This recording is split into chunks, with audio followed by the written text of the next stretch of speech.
His lordship will be displeased. I'll explain to him that I insisted, that I bullied you, Mrs. Trinder. Will that suffice? Now please, return to your duties. In the parlour, Mr. Perry stood before the fire in pinstripe suit, his coat, hat and gloves draped across a sofa arm. I had forgotten how cold the north can get. She seated herself in one of the plush green Venetian chairs. Mr. Perry came over to fold his limbs into the adjacent chair, resting his satchel upon his knees. You managed that situation well, if I may say. Tempting it was to explain. Mrs. Trinder is pleasant on the whole, but as she has been in my husband's employ for 30 years, she naturally defers to him. But this visitor was a stranger. Enough of Charlotte's private life had been bandied about over the years. What brings you here, Mr. Perry? He nodded. Mrs. Perry and I had the pleasure of seeing you in several productions. You had such presence on stage.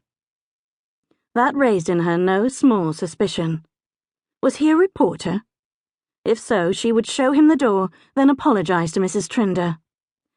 You're very kind, and once again, may I ask the purpose of your visit? But of course. He took an envelope from the satchel and left his chair to hand it over. I own a courier service in London. Charlotte's breath caught at the sight of the return address. The Lyceum. Mr. Irving sent 2 telegrams himself before contacting me, Mr. Perry said, seated again. I dispatched a messenger here on Tuesday, but he was turned away. Henry Irving took over management of the Lyceum 2 years ago, according to the Times. She had shared the stage with him on several occasions, most recently 8 years ago as his mother Gertrude in Hamlet. Charlotte worried the edge of the envelope with her thumb. Her hopes had been dashed so many times. Stalling, she said, I received neither telegram nor message. So he assumed. Mr. Perry hesitated. Is it possible your husband... She felt a sick chill.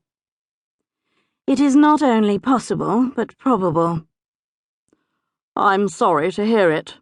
In any event, I'm not as easily intimidated as my staff, and as dependability accounts for the success of my business, I caught the very next train to Lincolnshire. Impressive, but what if my husband had been here? Mr. Perry smiled. Over an hour ago, I hired a local courier to deliver a message from one Maxwell Simpson, Esquire, requesting an audience with Lord Fosbury over a matter of supreme importance at 3 Horseshoes in Halton Holgate. I was playing the piano and did not hear, but pray, who is Maxwell Simpson? My sister's husband in Yorkshire. I dare say he'll miss the meeting. Charlotte smiled. How good it felt to do so. Mr. Perry's brows drew together. Which leads me to ask if our hijinks will cause you any harm. Is Lord Fosbury a violent man? He is not. Roger's wit was his weapon of choice. She gave that a second thought. Roger would connect Mr. Perry with the fool's errand. He owned guns for hunting. Surely he would not use them against a person. But then his behaviour had surprised her before. Still, she went on, you mustn't tarry. I'll read this after. Will you read it now? Mr. Irving awaits your reply. Pulling in a deep breath, she opened the envelope. Dear Charlotte, I pray this finds you in excellent health. And I dare to hope, would you care to take a break from country life to play Gertrude again? An unfortunate attack of palsy has forced Mrs. Rathbone to quit midstream, and while Mrs. Overton is a competent understudy, she has not the audience loyalty you commanded. A prompt and favourable reply would put me forever in your debt, and bring joy again to London audiences. Her nausea gave way to light-headedness.